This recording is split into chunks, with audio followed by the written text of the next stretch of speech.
Saya hanya ingin memberikan gambaran nyata kepada kita bahwa positif, soheh, NU itu menjadi sasaran dari berbagai ideologi transnasional termasuk Salafi Wahabi, kelompok-kelompok pengusung khilafah, dan juga kelompok-kelompok Haroki Ikhwanul Muslimin. Ini kita berusaha dipecah belah, Pak, termasuk yang sesama NU sekalipun, termasuk yang ubudiyahnya sama dengan orang-orang Nahdien yang sama-sama maulidan, sama tahlilan, sama juga ziarah kuburnya sama. Itu dipakai oleh mereka dengan menggunakan entitas habaib. Kita dipecah belah. Ini kan banyak ini saudara-saudara saya dari Madura. Hari ini ulama-ulama NU dicaci maki oleh sesama ulama NU karena yang satu pengurus PCNU, pengurus MWCNU, yang satu pengurus FPI. Iya kan? Pengurus FPI, ex-FPI, uang ngeluarin celurit, Pak, diputar-putar. Yang ditantang apa? Orang NU juga. Yang mempersekusi rumahnya Bapak Mahfud MD di Pamekasan itu, ya orang-orang NU juga. Ini yang harus kita gambarkan hari ini, dan kita digerus satu persatu, sedikit demi sedikit, supaya kita betul-betul menjauh dari Nahdlatul Ulama. Karena terbukti hanya Nahdlatul Ulama yang mencintai negara ini. Kalau Nahdlatul Ulama itu ambisi ingin menguasai negara ini, oh sejak dulu, Pak, nggak jauh-jauh.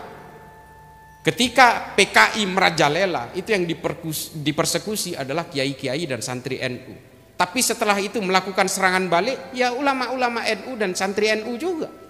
Semuanya pada diam. Dan yang mematahkan teori-teori janji-janji land reform dari PKI itu ya ulama-ulama NU. Makanya NU menang tahun 71. Ini harus kita sadari. Dan NU itu pada zaman Soeharto seperti apa? Ini mohon maaf, ini sejarah nggak bisa dibantah. Yang dipersekusi dan yang betul-betul digencet itu orang NU. Padahal orang NU tidak punya sejarah melawan terhadap negara ini.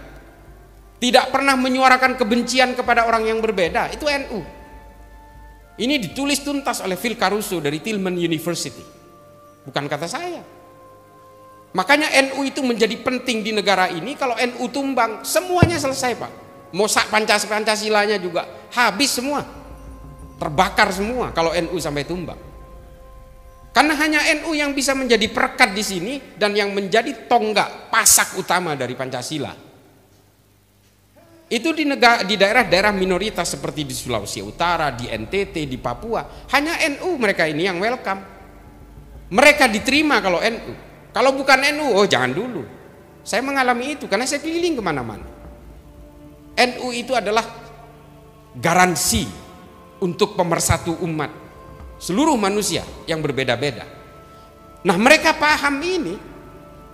Orang-orang pengusung ideologi transnasional ini paham bahwa NU ini menjadi penting. Makanya kita digrogoti satu persatu, dipecah belah satu sama lain.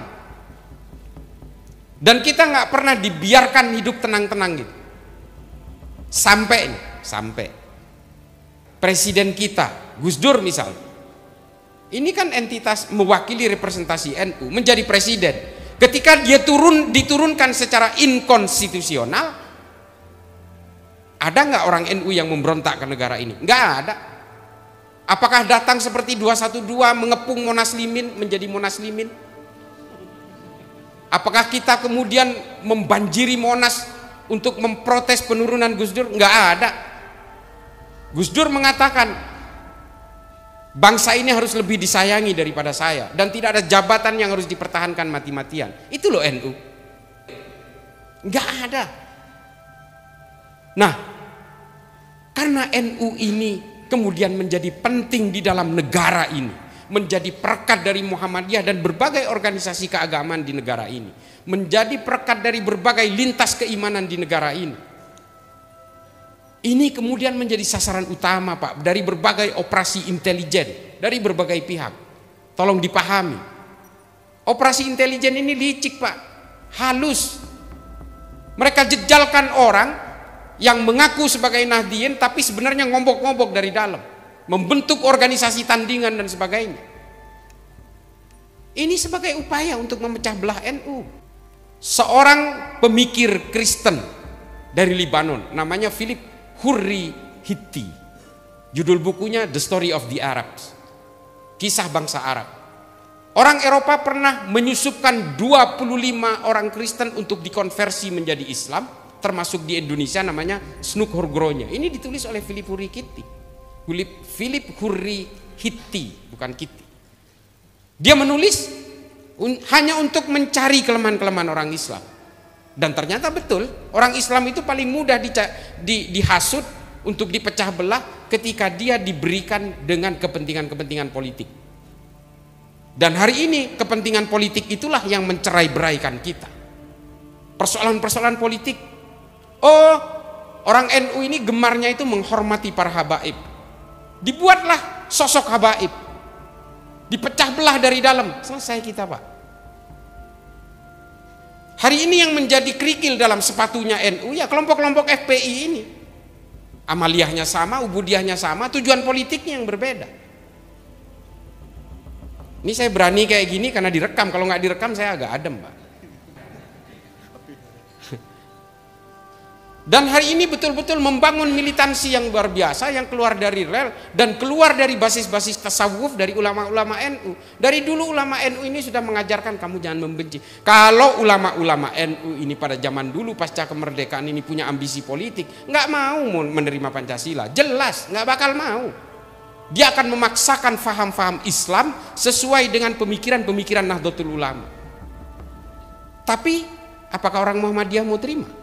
Apakah orang Persis mau terima dengan pemikiran-pemikiran fikih yang berbeda? Ulama-ulama NU, Mbah Hasyim dan sebagainya ini menyadari semua ini. Lalu dibuatlah satu perekat yang menurut Ibnu Khaldun dalam Al-Muqaddimah sebagai al-asobiyah, kesepakatan bersama. Kalau satu kelompok entitas memaksakan kehendaknya atas kelompok yang lain, negara itu tidak akan berdiri. Ulama NU menyadari ini. Meskipun NU sangat mayoritas pada saat itu, Islam juga sangat mayoritas di situ, orang-orang ulama-ulama NU, bisa saja, bisa mendikte negara ini, mau diarahkan kemana negara ini, sangat dominan ketika itu.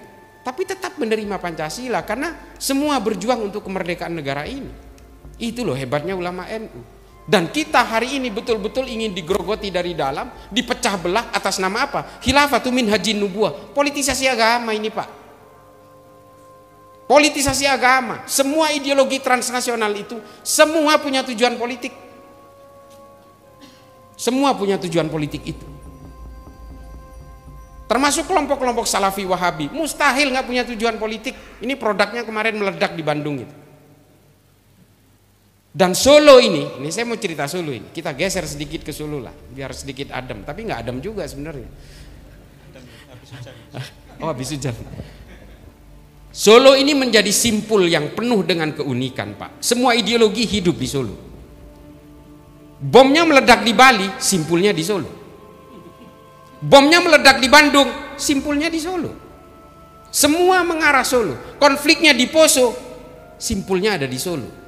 Konfliknya di Ambon, simpulnya di Solo. Semua ada di sini, Pak. Ini tolong disadari. Mengapa Solo? Solo ini sudah menjadi melting pot ideologi sejak dulu. Semua ideologi hidup di sini. Ahlus Sunnah wal Jamaah hidup, Syiah hidup, PKI hidup. Di sini udah pernah menang loh PKI pemilu tahun 1955. Karena janji PKI adalah mengembalikan tanah rakyat yang dikuasai oleh keraton. Menang di sini. Tapi setelah itu yang menang adalah Syarikat Islam, Syarikat Dagang Islam ketika itu. Karena isinya kan pedagang-pedagang semua. Di sini adalah melting pot ideologi. Coba bayangin kalau ini kemudian didiamkan menjadi satu perbedaan yang saling bergesekan, pada akhirnya melahirkan produk-produk seperti yang dilakukan oleh Abu Bakar Ba'asyir. Dan ini kemudian menjadi epicentrum. Saya pikir kemarin bom yang meledak di Bandung itu, Pak, udah bukan bagian dari Solo. Ada juga. Masih menggigit kota Solo juga. Ternyata ya asalnya dari sini-sini juga. Coba. Nah. Tapi ini memang tidak sengaja kita keluarkan karena masih ada pesta, Pak. Ini kan pestanya udah mau bubar, nggak apa-apa lah dikit-dikit. Tapi ini harus dipahami oleh Bapak Ibu sekalian yang saya muliakan di kota Solo ini harus kita sadari bahwa NU harus menjadi pemain utama di kota Solo Karena kalau NU tidak bisa menjadi perekat dari berbagai ideologi yang hidup dan tafsir-tafsir yang segala macam ini, maka Solo betul-betul akan menjadi epicentrum yang dalam konteks negatif, bukan dalam konteks yang positif. Ini kalau didiamkan. Makanya semua kesatuan TNI dan Polri itu pasti punya posko di Solo. Memang unik, Pak. Ini mohon maaf ya. Termasuk orang Islam yang makan anjing pun ada di sini, Pak. Ini membuktikan bahwa ideologi apapun hidup di sini. Ini kan harus kita ketahui semua. Artinya dan semua punya zona nyamannya masing-masing. Dan ketika satu sama lain saling mempersekusi, ini kan bahaya. Amrozi simpulnya di sini, padahal orang Lamongan. Agus Suyatno yang kemarin jadi pelaku itu melakukan amaliyahnya di Bandung di Astana Anyar, padahal orang di sini juga. Coba, istrinya ya orang sini, orang Sukoharjo lagi, Solo Raya. Ya seperti yang kata tadi Pak Masuri bilang, ini panggungnya ya di Solo dan dilalahnya ya presidennya dari Solo lagi. Udahlah, ini tempat carmuk, ini cari muka di sini. Ada yang orang ingin naik jabatan ya cari mukanya di sini. Ada yang ingin meruntuhkan negara ini cari mukanya juga di sini. Macam-macam. Karena memang ini titik simpulnya, Pak. Dari semua gerakan usroh pada zaman Soeharto, pada zaman Soekarno, sampai kemudian gerakan-gerakan Salafi Wahabi, itu semua epicentrumnya di sini. Dan mereka cari makannya di sini, jadi tukang parkir lah, laskar ini, laskar itu, dihimpun dalam DSKS. Memang kita nggak tahu apa? Tahu kita. Saya kebetulan tenaga ahli di Mabes Polri, Pak. Kita tahu betul peta di sini sebenarnya. Memang sulit kalau kita tidak punya resistensi secara kolektif, tidak bisa menyelesaikan ini. Nah, Bapak Ibu sekalian, kelompok-kelompok pengusung khilafah ini juga kemudian menjadikan Indonesia sebagai melting pot dari proxy war. Apa proxy war? Ya kaki tangan. Pendanaannya dari mana? Dari segala arah, Pak, termasuk dari luar negeri. HTI itu kantor pusatnya di London. Curiga nggak sampean? Curiga lah. Gerakan Hizbut Tahrir yang ingin menghilafahkan seluruh dunia, kantor pusatnya di London. Kenapa nggak dimulai dari London? Kok tiba-tiba ngacak-ngacak Indonesia? Dikatakan hilafah ini buatan Tuhan, buatan Allah, warisan Nabi Muhammad. Ayo kita bantah-bantahan soal itu. Kasihan bangsa Romawi yang udah mikirin sampai nggak tidur-tidur untuk membuat sistem hilafah. Terus tiba-tiba ini diakui dari ini buatan Tuhan, ini buatan orang Islam. Bukan. Sistem syura yang dipakai Khulafaur Rasyidin itu sudah dibikin oleh bangsa Romawi 1400 tahun yang lalu. Namanya Respublika Romana. Ini soal sejarah ini. Terus dikatakan, wah ini orang Islam wajib mendukung khilafah. Ini kan gaya-gayaan aja, ini kayak tukang sulap, Pak. Kita disuruh jangan pergi dari situ karena dia mau jualan obat.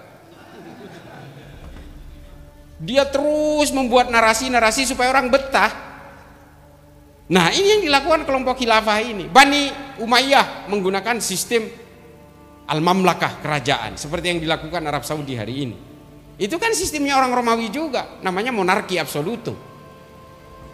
Ini saya sering katakan ini di dalam YouTube tentang ini. Pada zaman Bani Abbasiyah, sistem politik yang dipakai adalah ahlul halli wal aqdi. Ini dari Tuhan atau bikinan umat Islam? Bukan, ini bikinan orang Romawi ketika menguasai kekaisaran Bizantium. Namanya Concilium Plebis, sama persis, cuma yang ini versi Islam, yang ini versi Romawi, gitu aja. Terus dibilang ini bikinan Tuhan? Enggak, ini hanya cara-cara politisasi agama aja. Karena kalau menggunakan agama mudah menipu orang. Orang mudah percaya untuk terhipnotis lalu mengikuti dia, lalu kita ikut serta mewujudkan ambisi-ambisi politik dia supaya menjadikan Indonesia ini negara khilafah. Menurut mereka. Oh ibu sekalian, soal teroris, saya mau cerita soal teroris kemarin itu. Saya hari ini selama 3 hari terakhir saya betul-betul dibantai oleh pengikutnya Ustadz Abdus Somad. Karena saya berusaha membantah fatwa dia tentang harokah istishhadiyah dan harokah intiradiyah. Nah ini selalu dipakai, percaya nggak Bapak? Konon Ustadz Abdus Somad menggunakan fatwa ini untuk pejuang Palestina yang melakukan bom bunuh diri. Tapi tahu nggak, fatwa ini dipakai oleh teroris di Indonesia untuk melakukan bom bunuh diri. Apakah dia bisa ditangkap sebagai seorang ideolog, penganjur? fatwa yang memperkuat orang untuk melakukan gerakan-gerakan amaliyah teror seperti ini. Bisa sebenarnya. Cuma kita tidak perlu melakukan penegakan hukum untuk menangkap orang-orang seperti Abdus Somad. Abdus Somad yang harus sadar, ini kan membahayakan umat, Pak. Saya bantah itu. Ma'alim fil Thariq yang ditulis oleh Said Qutb di Mesir untuk keperluan orang Mesir, untuk konsumsi politik Mesir, untuk melawan Presiden Gamal Abdul Nasser, pada akhirnya dipakai oleh gerakan teror di seluruh dunia. Bukunya Abu Bakar Naji, seorang ulama Saudi bernama Idarat At-Tawahhush, yang sebenarnya dirancang untuk ISIS di Irak dan Suriah, akhirnya dipakai oleh kelompok-kelompok jamaah Islamiyah dan jamaah Ansarud Daulah di Indonesia. Ini kan bahaya. Dia menghalalkan orang pelaku bom bunuh diri. Kalau zaman Rasulullah pakai pedang terjun ke tengah-tengah orang kafir katanya. Di Indonesia hari ini, di hari ini, di abad modern ini tidak perlu pakai pedang, pakai bom aja meledakkan diri. Dan dia juga menyalahkan orang karena itu dianggap sebagai bom bunuh diri. Katanya ini bom jihad katanya. Kan bahaya pemikiran seperti ini. Ini loh kalau kebanyakan ceramah tapi sambil memelihara Harley Davidson. Saya nggak mau mencaci maki dia, enggak, tapi tolong ini diralat fatwanya. Karena imbasnya kepada umat sungguh luar biasa, Pak. Saya pikir dia anti Wahabi, ternyata nggak juga, sama kelakuannya. Saya itu anti Wahabi karena dia menganjurkan kebencian dan mengkafir-kafirkan orang lain. Ternyata ini sama. Ini yang saya maksud dengan upaya memecah belah kalangan Nahdien dari dalam. Yang mencaci maki saya karena saya melawan dari fatwanya UAS ini siapa? Orang-orang Madura juga, orang-orang NU juga, coba bayangin. Saya marah kalau ini, karena hasil dari interogasi terhadap berbagai teroris itu, salah satu yang menjadi rujukan adalah fatwa-fatwa dari ulama seperti Abdus Somad, yang memperbolehkan untuk terjun ke tengah-tengah orang dan meledakkan diri. Memang ada disclaimer yang dikatakan oleh Abdus Somad di dalam videonya, untuk wilayah-wilayah perang boleh melakukan itu. Di Indonesia sebagai negara aman tidak boleh katanya. Tapi menurut teroris kan ini bukan daerah aman. Menurut teroris Indonesia ini kan Darul Harb, daerah perang yang harus dikuasai. Semua orang yang bernaung di bawah Pancasila dan Undang-Undang Dasar 45 ini adalah orang jahiliyah yang halal darahnya. Makanya mereka menganggap Indonesia ini bukan daerah aman buat kelompok teroris itu. Jadi persoalan aman dan tidak aman ini menjadi disclaimer buat saya. Makanya nggak usahlah ngeluarin fatwa-fatwa seperti itu. Bahaya buat umat. Kalau orang yang masih bisa mencerna, oke, that's fine. Tapi kalau orang yang tidak bisa mencerna keilmuan agamanya, ini kan selesai semua. Lalu dia mengatakan wajib seluruh umat Islam mendukung khilafah. Yang jadi rujukan adalah Imamul Hakim dalam Al-Mustadrak ala Sahihain. Saya udah baca kitab ini. Katanya disohehkan oleh Az-Zahabi. Justru Az-Zahabi yang mengkritik kitab ini karena dianggap Imamul Hakim itu menulis kitab ini dalam keadaan pikun. Ini loh, kita kadang-kadang betul-betul dikelabui oleh narasi-narasi dan dalil-dalil agama karena mereka memanfaatkan ketidaktahuan kita tentang literatur agama. Padahal Islam itu, Pak, Islam itu punya sejarah literatur yang luar biasa, sehingga mengilhami keilmuan-keilmuan di Eropa hingga hari ini. Lensa, HP ini. Ini yang menciptakan prototipe pemikiran awalnya ini orang Islam, Pak. Nama kitabnya Al-Haya. Lalu kemudian kitab ini diusung ke Jerman, kemudian disempurnakan. Yang kita tahu hari ini yang menciptakan lensa kamera itu orang Jerman. Padahal ini orang Islam. Yang membuat ordo dan klasifikasi berbagai tumbuhan dalam ilmu biologi itu orang Islam juga. Namanya Abu Bakar Ahmad Ad-Dinawari. Nama kitabnya An-Nabat. Akhirnya semua itu diusung ke sana, lalu dibuat teori-teori tentang mikrobakteri dan sebagainya ke Eropa, dan kemudian mengilhami kelahiran-kelahiran ilmu biologi, termasuk juga yang kemudian membuat teori Darwin. Berbagai keilmuan-keilmuan dalam Islam termasuk ilmu musik, Al-Farabi, Al-Kindi, filsafat-filsafat Islam di bawah Imam Ghazali, Ibnu Rushd, Jalaluddin Rumi dalam Fihi Ma Fihi. Ini mengilhami berbagai gerakan-gerakan filsafat modern hari ini kepada orang Eropa. Semua bersanad kepada pemikiran orang Islam, Pak. Pemikiran Thomas Aquinas dalam Pemikir Katolik, nama bukunya Summa Theologica. Ini diambil dari perdebatan Imam Ghazali dalam Tahafud al-Falasifah dengan Ibnu Rushd dalam Tahafud at-Tahafud. Indah sekali Islam ketika berkenalan dengan ilmu pengetahuan. Indah, Pak. Dan semua mengilhami gerakan kedokteran modern, pemikiran Ibnu Sina tentang bagaimana manusia mencerna makanan lalu keluar menjadi kotoran segala macam. Ini teori-teori Ibnu Sina yang kemudian dipakai ilmu kedokteran modern hari ini. Kita kan nggak pernah melahirkan itu lagi. Karena apa? Karena kita sudah betul-betul tercerai-berai karena persoalan politik. Sunni dan Syiah. Karena persoalan politik terbelahnya. Lalu mereka membuat fikih-fikih sendiri, memodifikasi Quran-Quran sendiri, dan permusuhannya 1500 tahun tidak selesai. Ahmadiyah juga karena persoalan politik terbentuknya.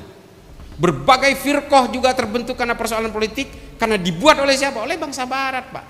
Sama, orang Islam menimpa apa juga yang dialami oleh orang Kristen. Orang Kristen terciptanya Katolik dan Protestan juga karena persoalan persoalan politik. Hindu juga perpecahan antara Shiv Sena dengan kelompok Hindutva, Bharatiya Janata garis keras karena persoalan politik. Semua karena persoalan politik. Orang Buddha membentuk kelompok Asinwiratu, mengusir orang Rohingya dari Myanmar karena persoalan politik. Orang Protestan dari Jerman membuat kegaduhan, huru-hara, melakukan aksi teror lewat Baader-Meinhof karena persoalan politik. Baske di Jerman, white supremacy di Amerika, Ku Klux Klan di Amerika, FARC di Amerika Selatan karena persoalan politik. Semua agama-agama ini dibuat luluh lantak karena persoalan-persoalan politik. Termasuk NU hari ini di Indonesia. Karena ini menjadi satu bejana bagi terciptanya berbagai perbedaan, lalu kemudian NU menjadi sasaran tunggal dari berbagai operasi pemecah belahan di negara kita. Saya bantah ini.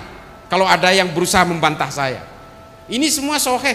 Temuan-temuan Phil Caruso dari Tillman University ini betul adanya. Menurut Phil Caruso, kalau NU ini tumbang, Muhammadiyah, organisasi-organisasi keagamaan lain, ini mudah sekali. Organisasi-organisasi keagamaan yang moderat mudah sekali untuk ditumbangkan juga.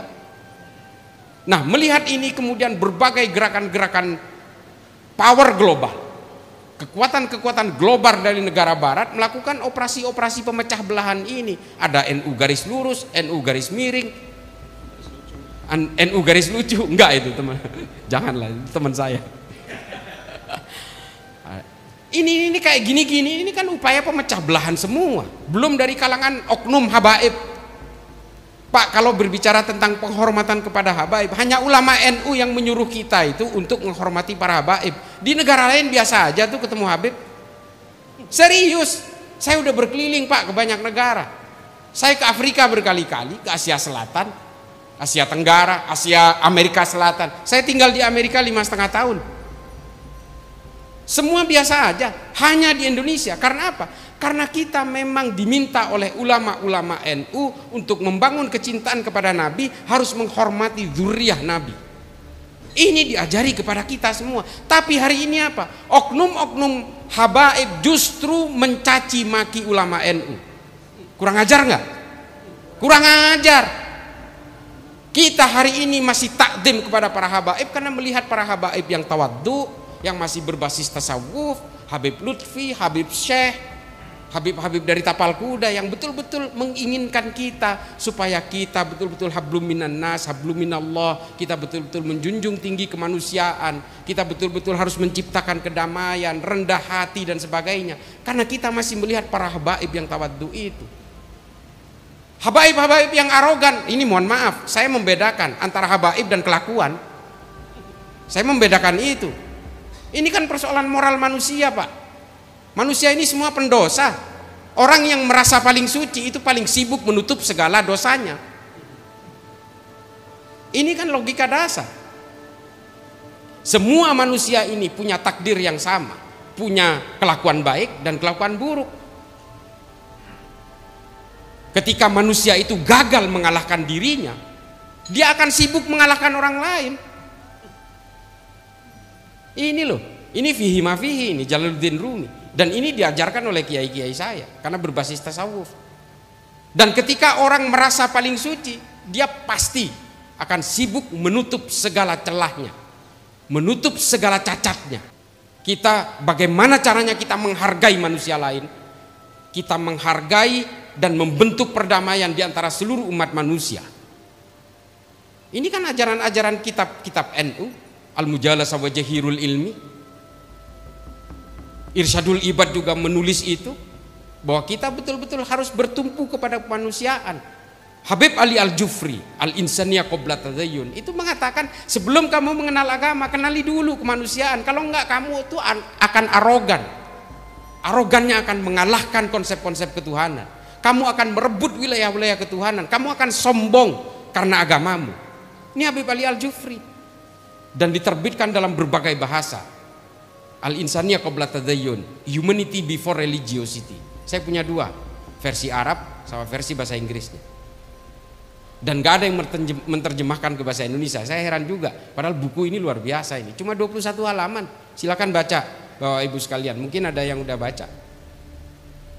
Kita ini kan semua beragama karena keturunan, Pak. Bapak Ibu sekalian, para kiai, mohon maaf. Ini kata Habib Ali Al-Jufri. Takdir keimanan kita ini kan tergantung dari kelahiran kita. Saya Islam karena saya lahir di Madura, orang tua saya beragama Islam, kakek saya beragama Islam, maka kemudian menjadi Islamlah saya. Kalau saya lahir di Manado, wah kulit saya putih Pak, kinclong ini, glowing. Dan mungkin agama saya Kristen. Nah, karena kelahiran-kelahiran yang kemudian merunut kepada keimanan-keimanan inilah, oleh kata Habib Ali Al-Jufri, kita harus menghormati orang. Meskipun keimanan itu tanpa kompromi, tapi dalam soal kemanusiaan kita tidak boleh berkompromi dengan apapun. Karena kita semua bersaudara dalam kemanusiaan. Sayyidina Ali juga mengucapkan ini. Nah, hal-hal seperti inilah yang kemudian kita harus pahami bahwa warga Nahdien, ini ingat lagi nih, saya Rianto, ini saya kemarin ke Mojokerto. Saya kalau ingat Rianto ini dinerakakan hampir tiap hari. Ali-ali ngirimin Fatihah Pak. Di media sosial ini dinerakakan karena dia berhasil membuang bom yang ditaruh oleh teroris yang mengatasnamakan Islam. Lalu Rianto mengambil ini, lalu dia meledak bersama bom yang diselamatkan dari sebuah gereja Pak. Ini loh, dari Banser. Dan dia itu betul-betul dikafirkan di media sosial berkali-kali. Nah ini kayak gini ini. Mereka nggak tahu bahwa juga, ya sering saya ceritakan kalau di YouTube, mereka tidak tahu bahwa ada mukhairik di dalam Islam, orang Yahudi yang berperang di perang Uhud lalu gugur di medan Uhud. Dia orang Yahudi. Ada beberapa riwayat yang mengatakan dia sudah masuk Islam, tapi saya tetap memegang bahwa dia belum masuk Islam ketika itu. Karena apa? Karena dia ingin menjunjung tinggi piagam Madinah, makanya dia ikut berperang. Dan sebelum berangkat ke medan Uhud, dia mengeluarkan surat wasiat, apabila saya mati di perang Uhud, 5/7 dari harta saya serahkan kepada Nabi, termasuk 3 kebun kurma yang dimiliki. Lalu dia berangkat ke medan perang Uhud, dia gugur di sana. Sahabat sampai bingung, tanya kepada Nabi, ya Rasulullah, ini mau dimakamkan kayak apa? Ini syuhada, tapi bukan orang Islam. Coba. Dia terkena panah-panah beracun dari orang kafir, padahal ini orang Yahudi. Lalu kata Nabi, enggak usah bingung, serahkan saja kepada keluarganya, makamkan sesuai dengan keyakinannya. Urusan dia akan masuk surga atau masuk neraka, biarlah Allah yang akan memutuskan. Ini loh, ini soal perbedaan. Dia berjuang untuk umat Islam bersama Nabi di Madinah. Karena apa? Dia membela tanah air Pak. Ini bukan perang agama, ini membela tanah air. Makanya inilah yang menjadi rujukan saya kepada Felix Xiao yang mengatakan tidak ada dalilnya dalam Islam dalam membela tanah air. Ini dalilnya. Kalau ini perang agama, Nabi tidak akan mengajak orang Yahudi. Ini perang membela tanah air yang bernama Madinah. Lalu keluarlah hadis yang terkenal bahwa mukhairik adalah sebaik-baiknya orang Yahudi. Nabi tidak pernah menyebut nama suku untuk memberikan stigma kepada orang kalau dia itu sudah masuk Islam. Ini alasan saya. Nabi selalu menyebut orang mukmin atau orang muslim kepada orang yang sudah masuk Islam. Tapi karena dia belum masuk Islam, Nabi menyebut mukhairik adalah sebaik-baiknya orang Yahudi. Karena dia belum masuk Islam. Lalu kemudian harta yang diwariskan oleh Mukhairik kepada Nabi, Nabi membuat baitul mal pertama di Madinah untuk menyantuni para janda perang dan anak-anak yatim korban perang. Jadi baitul mal pertama yang dibuat oleh Nabi Muhammad di Madinah itu dari hartanya orang Yahudi yang diwariskan, yang dihibahkan kepada Nabi, karena dia betul-betul cinta kepada Nabi. Mukhairik ini adalah pemimpin agama Yahudi, rabinya. Karena pertempuran Uhud itu hari Sabtu, Mukhairik pun berpikir dan pamitan kepada keluarganya, saya harus ikut berperang bersama Nabi. Mukhairik, kamu kan tahu ini hari Sabtu. Hari Sabat itu bagi orang Yahudi itu hari terlarang untuk keluar rumah. Tapi kata Mukhairik, tidak, saya harus keluar membantu Nabi, karena Nabi adalah pemimpin di kota ini, di negara ini.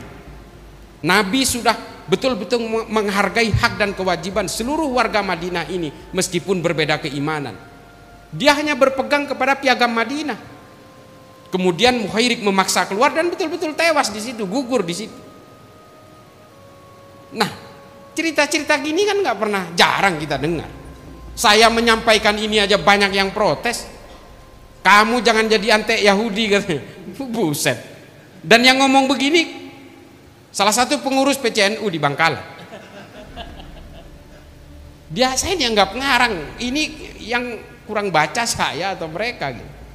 Nah ini kayak begini kan jarang. Saya dibilang kamu itu terlalu liberal sehingga orang Yahudi pun kamu hargai. Ini bukan menghargai Yahudi, ini menghargai kemanusiaan. Nah, saya tadi malam saya ikut serta dalam acaranya Buya Syakur Yasin. Ini sama ini. Buya Syakur dan saya ini sering dianggap sebagai liberal. Ini sering dituding seperti itu. Padahal dua-duanya Nahdien sejati. Dan yang nuding liberal ya orang-orang Nahdien juga. Kami membahas soal surat-surat dalam Al-Quran yang dijadikan dasar oleh kelompok-kelompok jihadis untuk pelaku bom bunuh diri. Salah satunya adalah surat At-Taubah ayat 5, At-Taubah ayat 29, At-Taubah ayat 41. Nah ini kan yang sering disalahgunakan oleh sebagian orang Islam untuk melakukan amalia-amalia teror, pelaku bom bunuh diri atas nama agama. Padahal ayat At-Taubah ini memang unik. Dia turunnya pada tahun ke-9 Hijriah.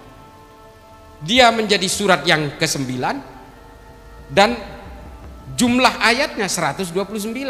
Banyak angka 9 di situ. Ini seolah-olah Tuhan mau main kiu-kiu ini.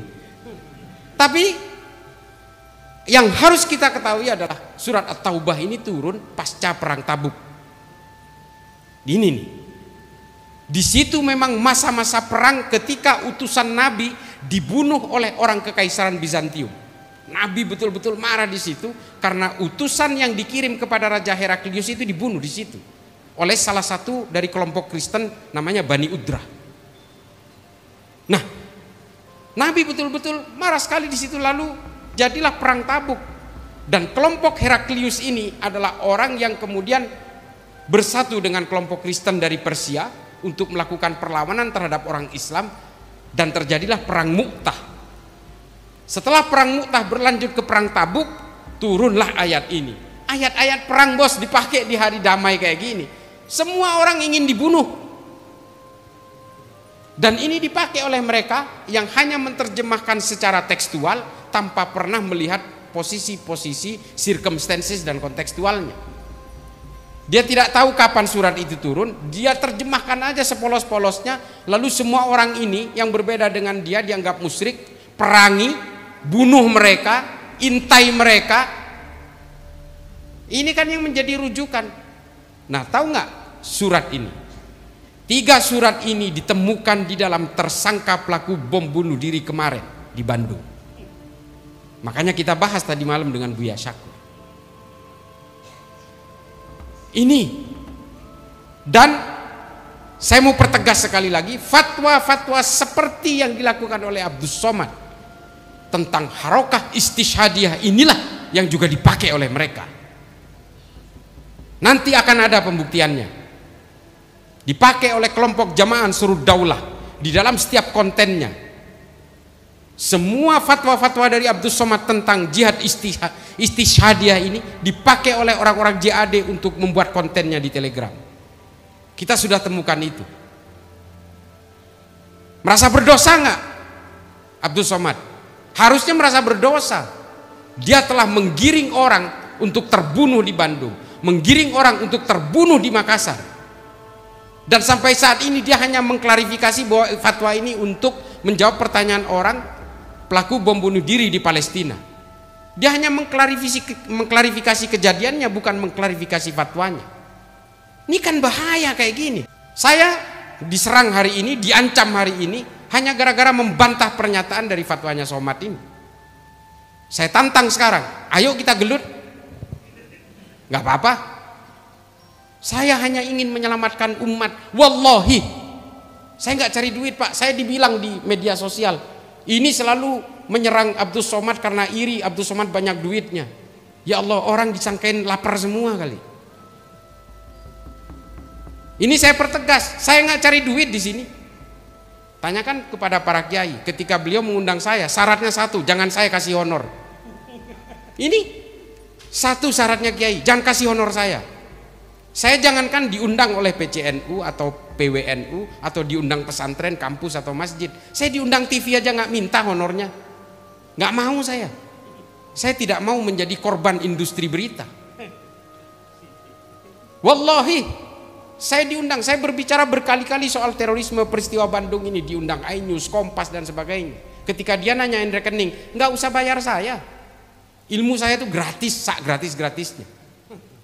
Sampean nggak usah baca buku, saya yang baca, sampean dengerin aja. Baca buku berat bos. Saya 1000 halaman loh per bulan, 250 halaman per minggu. Hidup saya itu sama buku. Saya di mana-mana baca buku. Dari hotel saya, dari Grand Mercure tadi ke sini, saya masih baca buku. Ada beberapa bagian paragraf yang saya tidak boleh lupa. Hari ini mau tahu yang saya baca?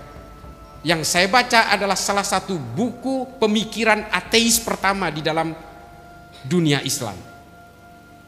Namanya Az-Zulumiyah, yang ditulis oleh Abul A'la Al-Ma'arri. Ateis itu bukan pemikiran orang Eropa Pak, pemikiran orang Islam pertama kali. Yang punya pemikiran tidak percaya Tuhan ini adalah Abul A'la Al-Ma'arri, Ibnu Al-Mukaffa, Abu Bakar Ar-Razi.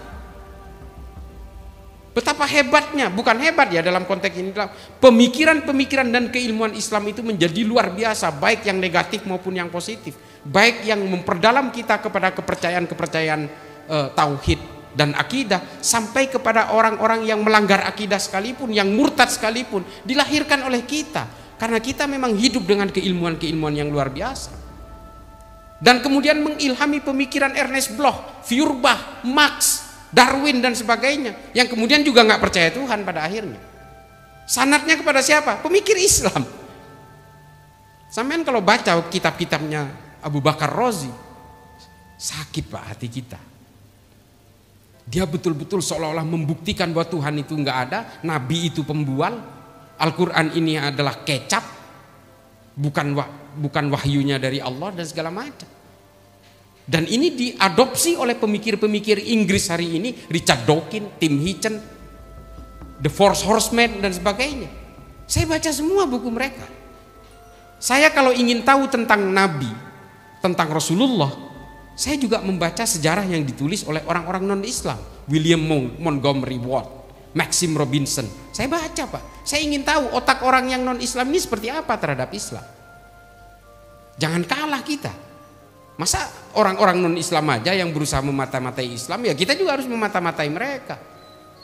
Bukan apa? Supaya kita betul-betul tidak terlibat dalam perpecahan-perpecahan kemanusiaan. Itu aja tujuan saya. Kita tidak boleh saling mencaci maki karena perbedaan. Semua ajaran ini kan mengaku paling otentik Pak. Orang NU ngaku paling otentik. Wah, Wahabi Salafi apalagi, Salafus Soleh ini. Wah, paling orisinil ini, kalian ini kan udah tercemar semua ini. Kan begitu, NU apalagi ziarah kubur ini, wah terpengaruh Hindu ini. Semua mengaku paling otentik. Padahal kita semua ini kan beragama karena katanya kan. Semua katanya ini. Tapi kemudian basis dasar dari semua agama inilah yang harus kita usung, sanad-sanad keilmuan dari para ulama, Nahdlatul Ulama, yang lebih mengetengahkan kerendah hatian, tawaddu, menghargai kemanusiaan dan kedamaian. Ini yang harus kita usung Pak, karena tujuan agama itu. Nggak mungkin agama ini dibuat oleh Allah, berbagai agama ini dibuat oleh Allah supaya kita saling membinasakan satu sama lain. Brutal sekali. Allah yang nggak sekejam itulah. Ini loh yang kadang-kadang kita salah paham. Ini kelompok-kelompok teroris ini kan merasa setiap orang yang berbeda harus dibinasakan. Kalau menolak mereka ini untuk sama dengan saya, untuk mempercepat apa? Binasakan aja. Kan gitu. Semua orang kafir yang menurut mereka meskipun sama-sama Islam mereka dianggap kafir karena berbeda. Ya udah, kalau nggak mau sama dengan kita bunuh aja deh. Sampai kapan kuatnya?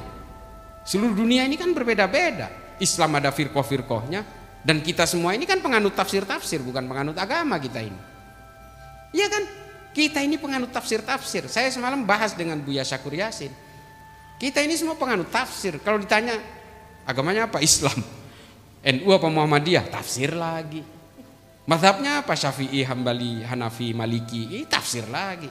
Manhajnya apa? Sunni, Ahlussunnah wal Jamaah, Wahabi, Salafi. Ini tafsir lagi.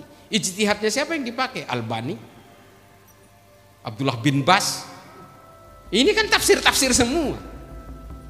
Nah, dari tafsir-tafsir ini kemudian kita tidak boleh merasa bahwa kita yang paling benar dengan menganggap keyakinan orang lain pasti salah. Kita boleh menganggap keyakinan ini paling benar. Boleh banget. That's okay. That's fine. Itu boleh. Tapi jangan kemudian menganggap orang yang berbeda ini pasti salah. Ini kan yang menjadi persoalan. Silahkan berjenggot, bercingkrang, silahkan aja. Itu keyakinan. Tapi jangan pernah punya pikiran untuk menganggap orang lain yang berbeda ini pasti kafir dan pasti salah. Dan jangan pernah menghancurkan NKRI, jangan pernah mengkhianati Pancasila. Ini yang jadi masalah kan. Kelompok-kelompok Wahabi ini bukan hanya berjenggot dan bercingkrang, bukan Pak. Mereka menganggap orang lain kafir. Mereka melakukan klaim-klaim kebenaran. Mereka menganggap orang NU ini orang yang terkontaminasi ajaran-ajaran Hindu dan sebagainya. Ini jam itu ternyata mati ya. Aduh. Rusak semua acara saya ini. Iya. Jadi Bapak Ibu sekalian, para kiai, mohon maaf, saya kadang-kadang sok tahu ini di depan ini. Kadang-kadang saya dianggap wah ini Cak Islah ini banyak literatur, ini pinter. Bukan Pak, saya cuma lebih dulu dari orang aja, lebih dulu tahu dari orang lain kadang-kadang. Ini yang kadang-kadang orang ini cerdas. Enggak, saya ini sama, kita ini belajar semua. Tapi memang Pak mobil saya itu setengahnya buku Pak. Semua kitab klasik saya baca, kitab apapun, klasik Islam saya baca, klasik Yunani saya baca. Karena saya nggak mau terpaku hanya pada satu buku lalu menganggap ini yang paling benar. Saya juga pernah terpapar Wahabi Pak. Saya pernah mengkafirkan Gus Dur. Gus Dur saya anggap sebagai antek-Zionis. Pernah waktu kuliah. Karena membaca Ma'alim fil Thoriq dan fi Dhilalil Qur'annya Said Qutb. Saya juga membaca Jahiliyatul Qarnin Islamnya Muhammad Qutb. Saya baca semua. Jihadiyah Tarbiyahnya Muhammad Azzam saya baca. Sehingga apa? Semua orang ini menjadi musuh saya. Saya enak sekali ngelihat logo NU itu. Saya sempat seperti itu. Ini apa? Ini ada tambangnya ini. Memang mau ngegeret apa? Betul. Saya mengkhianati pemikiran-pemikiran ulama terdahulu, termasuk kakek saya hianati. Tapi kemudian saya berpikir, ya Allah, kalau saya ini terus begini, saya akan menjadi robot orang lain. Saya membaca buku sebanyak-banyaknya hingga akhirnya saya menulis salah satu buku saya yang pertama yang diterbitkan di Indonesia, namanya Islam dan HAM dalam Pandangan Nurholis Majid. Di situ saya betul-betul mempelajari pemikiran Nurholis Majid, Fazlur Rahman, Buya Syafi'i Ma'arif, Gus Dur dan sebagainya, sehingga otak saya terbuka. Saya menulis buku sudah 3 Pak. Yang satu Sidewalk of Manhattan, ini terbitnya di Kanada, di Ontario. Yang kedua adalah Islam dan HAM dalam Pandangan Nurholis Majid. Yang ketiga adalah Intoleransi dan Radikalisme, Kuda Troya Politik dan Agama. Ini semua bisa dilihat di Gramedia. Bukan promosi enggak, karena kalau beli ya Gramedia juga yang kaya, saya biasa aja. Nah, ini yang ingin saya sampaikan kepada bapak-bapak ibu sekalian, para kiai, para ulama, para asatid. NU ini harus betul-betul dipersolid. Kita harus betul-betul menggunakan rasio berpikir kita bahwa NU ini adalah target utama dari berbagai gerakan ideologi transnasional, khilafah, salafi, wahabi dan sebagainya. Ini kan cuma mereka bertakiyah dan gak mau ngaku. Akhirnya mereka nyusup ke dalam, menggerus kita satu persatu, hingga akhirnya kita betul-betul tidak kokoh lagi. Dan setelah kita tidak kokoh lagi, kita kemudian betul-betul bisa dirubuhkan serubuh-rubuhnya bersama seluruh negara ini. Satu hal yang paling terakhir adalah bahwa mari kita jaga keutuhan negara kesatuan Republik Indonesia, karena Indonesia ini negara gak masuk akal, Pak. Kita ada 17.000 pulau, ada ratusan suku, ratusan bahasa, puluhan agama beserta aliran-alirannya, tapi kita tetap menjadi satu kesatuan negara Republik Indonesia. Kalau kita jadi ada di Arab, Pak, kita udah pecah menjadi 20 negara. Kalau kita ada di Eropa mungkin jadi 15 negara. Tapi kita ini betul-betul menjadi satu kesatuan. Ini yang harus kita selamatkan, kita pertahankan untuk NKRI, Pancasila, dan tentu saja untuk perekat dari semua perbedaan ini, kita dalam satu entitas yang bernama Nahdlatul Ulama. Akhiron ihdinas siratal mustaqim wallahul muwafiq ila aqwamit thoriq. Wassalamualaikum warahmatullahi taala wabarakatuh.